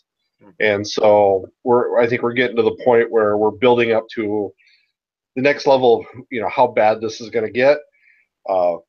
Joe's girlfriend previously was talking to the professor, and she wants to know, Joe has memory issues. He wakes up with nightmares, and the professor's talking with her, and she's worried. She doesn't want to drink the tea, and he's like, well, do you think I poisoned it? Do you think the nice house lady has poisoned your tea? And she's like, well, no. He says, well, that's good. And he blows his powder into her face, and she goes into a trance, and then he explains to her, you're not going to question this stuff anymore. You and Joe are okay. Don't worry about this. And she's like, all right, that's fine. I'll see Joe tomorrow. And she just leaves. We flash back to the past, and we see Joe as the Golem fighting off all these vampires that are attacking the priest, which was all the way back on issue 1. And the one guy's like telling him, you need to kill the vampires. He goes, no, I am a protector, and that's what I will do, but you don't command me. So it's very good. We're definitely getting a good sense of the story, but at the end of this issue, it says, the end. Well, this is 3 out of 5. So I don't know what's going to happen in the next 2 issues. I'm sure it's going to continue along. Maybe they meant the end of his jumping back to the past. Maybe they mean that they'll advance the story into a little bit further in the future. Like I said, I really definitely think this is going to be best in a trade format. But I'm definitely enjoying it. It's something for me to enjoy month to month. So sure. So with this, not this being done, but would you down the road, if they do another, Joe the Golem, are you going to pick that up? Or when you say it's going to be best to read and trade, are you going to sit and wait? Yeah, I would probably sit and wait. It's good, but I don't know that I'm not. Each time I grab it, I'm like, oh, this is good. I'm still enjoying it. I'm not anticipating it. I'm not excited for it. Sure. Okay, cool. I see what you're saying. I was just curious. Along those same lines, from the Magnolia people, I picked up BPRD, The Devil You Know, issue number 1. Look at the inside cover, and it's issue 148. just to let you know they're going back to the old style. And I think the reason they're going back to the old style is this way they don't have to listen to people go, why is issue whatever late, kind of thing. This way they could do little bundles of 3-shot issues or 4 or 5 issues. And then if they need to take a break or there's a delay to the next, whatever the next little piece of storyline is going to be, they can do that, give it some cool title, and keep cranking them out the way. Because that's how they used to do it. They did that clear up until issue 100. That's how all of the BPRD is. It's not numbered, chronologically on the cover, on the inside is where it is. So, like that or hate it, whatever. I don't mind either way. Either direction works fine for me. I know if you're going back and picking up singles and trying to get them in order and read them in order, if you can't open up the book to look at the inside cover and know what number they are and whatnot, sometimes it can be difficult to collect them that way, but that's the only downside to it. Anyway, The Devil You Know. So this picks up after they've killed off all the giant oolong or whatever the heck they're called. I can't even begin to pronounce it. Things from, some other dimension, the old ones kind of a thing. And like I said, it basically picks up from that. They've gathered up what's left of the BPRD. Their mission now is to do occult cleanup is really what they're about. There's still places where there's still some of the lesser spawn of this, whole thing are out there that they're taking care of. There's tons of cults out there that they didn't deal with that now they're going to start dealing with now, because when the whole world started coming to an end, people went bonkers all around. So there's all that kind of stuff going on. So, Liz is the powerhouse. Liz Sherman is the powerhouse. I mean, she can literally fly around and flamethrower things however she wants to. She's basically the equivalent of the Human Torch. But she's like the only, what? Devin guy. Who's this Devin guy? Because I was trying to figure out who he was. Oh, Devon? He's another one. He's just another one of the. He was kind of one of the grunts. I mean, he was like a character has been around some, but he's been kind of like not even a secondary character, like a third run character that's part of the whole BPRD. So he'd be like the equivalent of like a sergeant. So he's in charge of small uses, but he's not really in charge of anything, kind of a stuff. Howard's still around. Howard's the guy on the cover. He possesses this prehistoric blade. He at one point in the past, he's a character who had touched the blade, dropped unconscious, was unconscious for hours, but he actually transported back in time to the back pre-dinosaur time. There was humans around then of sorts, and they were attacked by these monsters that are giving them problems now. He was like this shaman warrior with this sword. He lived a very long life there, being this kind of basically Conan the Barbarian. It's kind of what, I mean, Howard, it's kind of a, I don't know, kind of a joke. Anyway, but he, was this really kick-ass warrior. Well, his spirit comes back to his regular body, having all this experience. So he's a completely changed man. So now he's this guy that just runs out by himself. He's a one-man army. It shows him at the beginning of the book. He's out amongst a bunch of carnage and wrecked highways, running around with this sword. One of the giant beasties they call crickets. They call these giant monsters crickets. Comes after him. He slides around, grabs a car door, uses it as shield, slides under the thing and guts it open, because he's the man. Howard's cool. Howard's always fun to watch him wipe stuff out and whatnot. But like I said, they're basically doing cleanup. They come across a bunch in Denver. They're in North Carolina. They come across a bunch of eggs that they need to get rid of. In the process of trying to get rid of these eggs, some more of their people get killed. So the BPRB is getting smaller and smaller as they're trying to do all this cleanup and whatnot. Meanwhile, we bounce around to a few different places. We go to Idaho, Wallace, Idaho, which is really funny because that's really not very far from where I actually live. We meet our she's like an exorcist of sorts. I mean, she's a practicing Catholic type person. She summons the saints to do stuff. A few issues ago, there was a 3-issue kind of mini story within the giant thing that was going on that kind of told about her dealing with ghosts and possessions. She's doing an exorcism over a guy who clearly is possessed. talking about how demons are coming back, the devils are here. You know, just because we lost our place in hell, there's going to be a new pandemonium because, you know, Hellboy down in hell actually killed Satan, and hell kind of fell apart after that. And some craziness went on down there, but they're gaining a new power of some sort. This person's threatening. So after she's done exercising this person, she's, you know, stepped outside. She's making a phone call to the BPRD headquarters because she's kind of a lone agent that does her own thing. She's calling and saying, hey, I'm coming in because all this craziness is happening.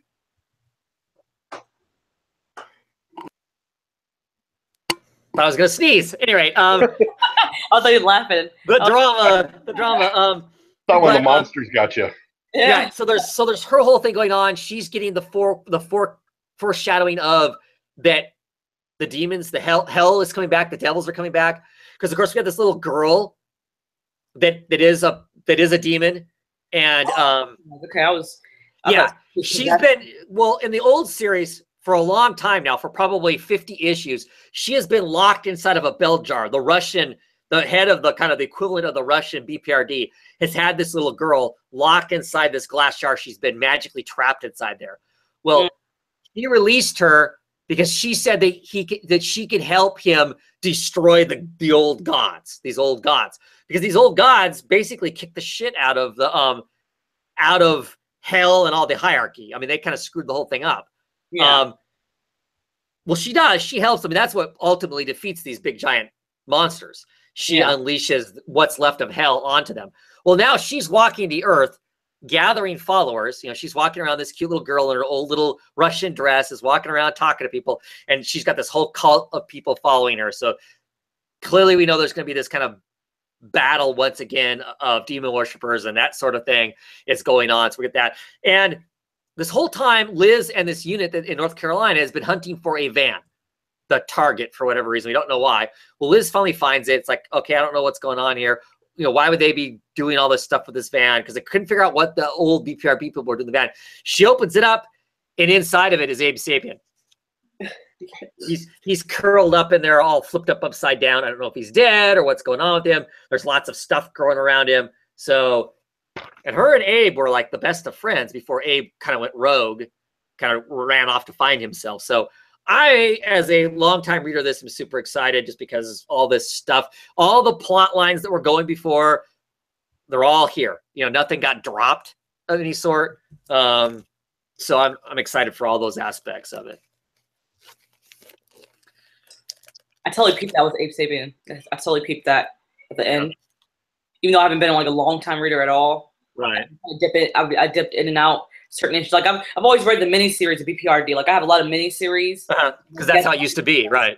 Yeah, and so I don't have all of the I don't know every single thing that's going on, but I have the gist. Like I have like some Cullen Bunn ones. Or was it Tyler Crook? Tyler Crook, yeah, did a bunch of art on it, right? Yeah. Right. I really like those issues. Yeah, I've dipped in and out a few minutes, and I have them on the shelf. And I remember liking them. I kept saying I'm gonna get the big giant books if they ever go back in print. Right. Get them. Yeah, I really like it. I like the universe. I like the characters. They do a really good job of making even characters that you would think are nobodies at some point will suddenly come up, and we'll get lots of character on them. You know, so they're intriguing too and whatnot. So I'm just really curious to see where they go with the world. I mean, because the Earth got cracked in half. I mean, literally. I mean, it's not completely separated, but I mean, there are huge chasms that stuff poured out of and whatnot. The husks of these giant monsters. And when I say giant, we're talking like, you know, bigger than the Empire State Building, giant monsters are still sitting there in the water in places. You know, in New York, the Nazis sitting there. One of the Nazis from way back in World War II is still sitting there. He's got a head of one of the super soldiers in a jar that he's talking to. You know, he's eating like a granola bar, talking about how, you know, man, it would have been good if we would have died way back in World War II. You know, because this just kind of sucks now, but I guess we'll deal with whatever we're going to deal with, you know, kind of thing. Just talking about how they keep betting on the wrong horse. It's kind of what they're, you know, kind of bummed out. You know, they kind of teamed up with Black Flame. Black Flame got trashed by Liz. So, you know, what's next for them? So I just love all those aspects of the book. Lots of fun. But continues to be somewhat of a steep learning curve. If you know nothing about the book, and this is where you start at, there's some information at the beginning that kind of gives you an idea of what's going on, but it would be tough to really understand everything that's happening. I'm still very pro. If you're interested at all, jump in, just start reading. At some point, it all starts to make sense. Old plot lines are going to show up that are going to be new to you, but it isn't very long before you start figuring out how the pieces all work together and whatnot, and just go for it, kind of a thing. Don't be discouraged. What else? What else do I talk about? My last book was Bank Shot, the Alex DeCampi book. Bank Shot, Alex DeCampi and Crisscross. Mm-hmm. I thought it was okay. I mean, I think there was a few like Chris. I know Chris got to It was only one character in there that I really was intrigued by, and that was that Russian doctor of sorts, the mad scientist. Right. They gave him the not so nano bots, which helped him actually, because we find out in this issue that after he encountered that one figure who had all that gold and treasure. Yeah. The Dutchman. They're calling him the Dutchman in this, right? Yeah. After he encountered that guy, after he helped drive the vehicle to wherever the destination they wanted him to, they pretty much shot him in the back. And so because of that, he was paraplegic. And he was kind of nursed back to health by this woman we see on the cover. And she pretty much helps him fake his death and introduces him to a Russian doctor, like a mad scientist who was exiled for his experimentations. And this guy has these not so nanobots, like more so like macro bots. Right. It's funny because he whips out this syringe. He's going to squirt him in, these nanobots to fix him. And the guy's like, dude, I can actually see it's this giant syringe. I mean, it's like, it's like table leg size. They're like, dude, I can see the robots in there. And it's like, he's like, this is from the 80s. Did you expect, I don't have time to upgrade whatever, kind of thing. I just thought it was funny. That was funny. I love that. I love that part. So he just shot him right through his spinal cord. And then next thing you know, we see him walking and, and everything. And we see him going out to go after this Dutchman guy because, he's been paid, or contracted out to go get this guy. Anybody else the guy is touched. And while he's out trying to find this guy, the girl who nursed him back to health, his girlfriend now, she is set up. Like she's completely set up and was it corked to Well, yeah. So right. I think there's two different things going on. The Dutchman has basically set up this kind of trap. They know he's coming to attack him because they want to use. I think they're going to try and steal the nanobites out of Bank Shot, out of our main character, to like rejuvenate the Dutchman because the Dutchman's an old man now. Is my guess what's happening there. And of course, at the same time, the FBI, CIA, whatever the Russian equivalent is, basically every government with every secret spy really wants this guy taken down. They're kicking in the door of his hotel, and they're shooting. It looks like they're shooting her with like beanbags or something like that. They're stunning her at the end of it. I'm assuming they're going to use her as leverage. The governments are to try and get him too, because everybody wants to get him because he's basically robbing everybody and flaunting it. He's robbing all the governments, all these secret governments with, well, even the not legal stuff. Because they kind of list off, these there's these different people, different like mayors or senators that have these secret bank accounts, and he's hitting those things, robbing them, and then flaunting the fact that he's stole their money, kind of a thing. Supposedly, we're told that we don't ever actually see him doing it. We're just told that that's what he does. So that's why everybody kind of hates him for those kind of aspects. So I'm still not really sold on the book. It's very action oriented in a way that, like an action movie. I'm not a big action movie fan. I know that maybe that sounds contradictory since I read superhero comics, but there's just nothing else, to it. And I don't know, I like the fantasy of superheroes versus this, which is less so, even though our main character is superheroic in a way, in the fact that when he gets stuck with these nanobots, it makes him a super soldier. He is, clearly faster, stronger, whatever. He's whipping along on a jetpack kind of a thing as he's flying, to go and attack the Dutchman. and that sort of stuff. But I'm just, to tell you the truth, I'm just really not all that interested. I mean, this issue is more interesting. This issue is more interesting than the last issue, but I have no investment in any of this stuff. I don't care about any of the governmental people. They're just assholes. This main character, he's not really that likable either, really.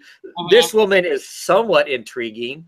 Yeah. And the idea that there's this old folks home that this ex-Russian scientist lives in, who created this uber super soldier serum and then decided not to give it to his superiors because he comes from the era of where the revolution, where communism was going to be a good thing, and then it got taken over by a bunch of bullies. And why would I want to give a bunch of bullies a bunch of power? So he just kind of faked that it didn't work. But he uses this stuff to kind of keep the old folks home he's in just enough alive that they're just youthful enough that they have friends, they can chat. So it's this kind of secret little old folks home that's not really that old. I mean, they're old. I mean, because these are people who are still, I mean, some of them have tattoos on them from being in concentration camps, but they're clearly not that old. They don't look that old because he keeps them all kind of rejuvenated and whatnot. So that's an interesting kind of a thing. But no, it's not. No, it's not going to be an important thing in the grand scheme thing of the story. So when the things that don't matter is what interests me the most, I have a problem with the book, I guess. So I'm not. I find Cross ones more interesting than this, and I feel like they're both similar in the way that they are both about contract killers or mercenaries of some sort. I feel like this one just doesn't meet the mark for me. And I really like Alex Campy. I really do. So do I. I mean, this is the first thing that I've read that's truly kind of, I feel like it's let me down. I just don't. I can't find anything about it that I care about. Yeah. So I'm totally. And I read a lot of her stuff. So like I said, they can't all be good, I guess. When it comes is what it comes down to, I guess. So yeah. Let's see. I want to talk about The Damned, issue number 3, Ferroni Press. Color run Brian Hurt, Bill Crabtree, people who did The Sixth Gun. So we get more into the whole thing with the key. Our main characters go to this certain group of demons that are like really scary. I mean, even the other demons are afraid of them and whatnot. That's who they need to go to collect their souls back. And they want to make this bargain. Hey, we want our souls back. You can have the key. It's going to be all great. And they're like, yeah, I don't know if that's a good trade and whatnot. So there's other demons that are following them because those other demons are wanting to jump them and get the key. And they figure, well, they're going to follow them until they think they have the key. Then they'll jump and take them out. They get wiped out by another group of demons. So there's all these different clans kind of different groups of demons going after each other and whatnot. And there's these kind of humans who are kind of stuck in the middle, kind of wheeling and dealing. I'm enjoying it. I don't know that it's like rocking my socks off at this point, but I'm enjoying it. I love the artwork in it. And I'm interested in the gamesmanship that's going to go on between these different warring factions of demons that are all out for this key that we still don't know exactly what it does, but it seems to be like whoever has this has like ultimate power kind of thing. So the guy hasn't died yet, right? The friend who came. What about him? The guy who came to get refuge, the one who's always like, what's the guy? I guess the guy who just. How would you describe that guy? The main character, the one who. Right, Eddie, the vagabond. Right. I mean, he's kind of a drifter. Kind of a person, and kind of a con man of sorts. I mean, that's how he strikes me as somebody. He's always working an angle. He's one of those kind of guys. I'm working the angle kind of thing, and that's what he's doing here. He's got this key, and he's working an angle to give everybody their souls back because all these people have kind of laundered their souls away in one way or another. So they're all working an angle kind of thing.